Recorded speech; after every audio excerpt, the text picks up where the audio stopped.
Hi అండి, అందరికీ నమస్కారం. బాగున్నారండి అందరూ? మేము కూడా చాలా బాగున్నాము. ఇది వచ్చేసి ఈవినింగ్ తీసిన వ్లాగ్ అండి.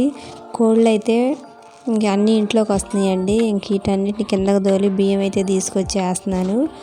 మొన్న కూడా ఇట్లా బియ్యం వేస్తుంటే వేరే కిల్ల నుంచి ఇట్లా పరిగెత్తుకుంటూ వచ్చి సడన్గా చనిపోయిందండి. అది అసలుకి బియ్యం వేసిన బియ్యం కూడా తినలేదు, కొట్టుకలాడి చనిపోయింది. ఏమైందో కూడా తెలియలేదు. ఏమైనా కుట్టిందో లేకపోతే బాగోక చనిపోయింది అన్నది అర్థం కాలేదు. సడన్గా చనిపోతుంది అండి. అట్ట కోళ్ళు అయితే పోయిన వారంలో కూడా ఒకటి చనిపోయింది. ఇంక అయితే ఉన్నాయండి. కొన్ని కోళ్ళు అయితే అమ్మింది మా అమ్మ, కొన్ని అయితే ఇట్లా ఉన్నాయి. ఇంకా కొన్ని ఇది వచ్చేసి పిల్లలు కూడా అండి. ఇది ఒక్కటే ఉంది పిల్లల కోడి. 8 పిల్లలు పెట్టిందండి. ఇంక ప్రస్తుతానికి మాత్రం ఇవే ఉన్నాయండి, ఎక్కువేం లేవు.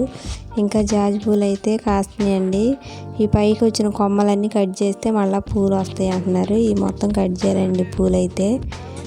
పూలు కోసిన తర్వాత 2 రోజులు నాకు కట్ చేస్తాం అవి కూడా. ఇంకా ఈవినింగ్ అయితే పిల్లలు స్కూల్ నుంచి వచ్చేసారండి. మా అమ్మ అయితే డ్రాగన్ ఫ్రూట్ ఒకటి ఇచ్చిందండి తినమని పిల్లలకి. ఇంక ఇదైతే ఒకటి తీసుకొచ్చి కోస్తుంది మా అమ్మాయి. రెడ్ కలర్ వచ్చింది, బాగుందండి. టేస్ట్ కూడా బాగానే ఉంది. అంటే తీయగా ఉండదుగా, సవ్వగానే అట్లా బాగానే ఉందండి. అంతకుముందు ఒకసారి తిన్నాము, ఇది మూడోసారి అనుకుంటండి ఇప్పుడు ఇది కాయ తినటం.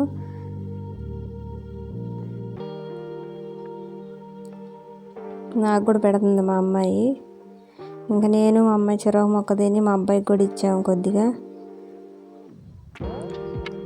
మేము ముగ్గురం తిన్నామండి. ఇంకా ఈవినింగ్ కూర చేసుకోవడానికి చిక్కుడుకాయలు వద్దామని వచ్చానండి. ఇంకా వంకాయ చెట్లకైతే అదే పూలు బాగానే వస్తున్నాయి. ఇంకా అవి కూడా తొందరలో కాస్తాయి అనుకుంటా వంకాయలు. ఇదిగోండి చిక్కుడుకాయలు మొత్తం తీసేసింది. ఇక్కడ 3 చెట్లు ఉన్నాయి, అదే రేపున ఒక చెట్టు ఉందండి. ఇక అంతే. ఇవైతే ఇట్లా పడిపోయినట్టు అయినాయి. ఇట్లని పైకి లేపల్లా కోస్తున్నాము. ఇంట్లో వాటికి ఒక 1/4 కేజీ అట్లా వస్తాయండి, బాగానే సరిపోతాయి. ఇంకా డైలీ ఏం కూరలు ఉంటామండి. బెండకాయ చెట్లు ఉన్నాయి కాబట్టి బెండకాయల కూర, చిక్కుడుకాయల చెట్లు ఉన్నాయి కాబట్టి చిక్కుడుకాయల కూర. ఇంక ఇవేనండి వండుతుంది. కూరగాయలు కూడా బాగా బయట రేటుగానే ఉన్నాయి కదా.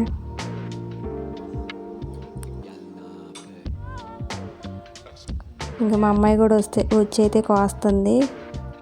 అద్దరేపునున్న కాయలు కూడా కొయ్యమన్నాను, కోస్తుందండి. నేను కూడా కొన్ని కోసాను.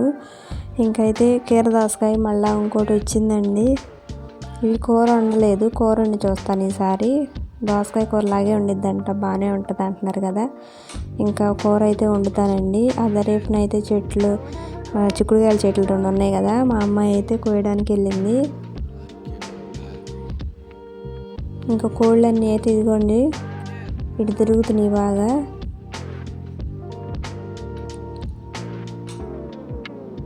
మొత్తం పచ్చగానే బాగుందండి. అరటికాయ చెట్లు మాత్రం బాగానే వచ్చినాయి. చిక్కుడుకాయలు పెట్టాం కదా, అవి అయితే పాడైపోయినాయండి. ఏదో పురుగు పట్టింది. మందులు కొట్టట్లేదు కదండి ఏటికి, అందుకని పాడైపోతుంది. మా అమ్మాయి అయితే చిక్కుడుకాయలు కోసుకొచ్చింది. ఇంక ఇన్ని అయితే వచ్చినాయండి అద్దరేపు చెట్లకి. ఇంకా మా కూరకైతే సరిపోతాయి. మందులు వేస్తేనే కూరగాయలు ఎక్కువ వస్తాయి అనుకుంటాండి. మందులు అయిపోతే అసలు రావట్లేదు. కొన్ని వస్తున్నాయి బెండకాయలు అయినా సరే. ఇంకైతే మా అమ్మాయిని ఇంట్లో పెట్టమన్నానండి. అవి చిక్కుడుకాయలు. కుక్క పిల్లలు చూడండి వెనకాల పరిగెత్తున్నాయి. ఇంకా నైట్ వచ్చేసి మధ్యాహ్నం నేను అట్లు పిండి వేసాను కదండి. ఇంకా అట్లు అయితే వేస్తున్నాను. కొద్దిగా అన్నం కలిపాను కదా, అన్నం కలిపితే ఇట్లా ఎర్రగానే బాగా వస్తాయండి. అయినా పొట్టు మినపప్పుతో అట్లు బాగా వస్తాయి ఈ మినపగుళ్ళు కన్నా. అంతేనండి. ఇంకా నైట్ అయితే అట్లు వేసాను, రైస్ కూడా చేశానండి. వీడియో నచ్చితే లైక్ చేయండి. బాయ్.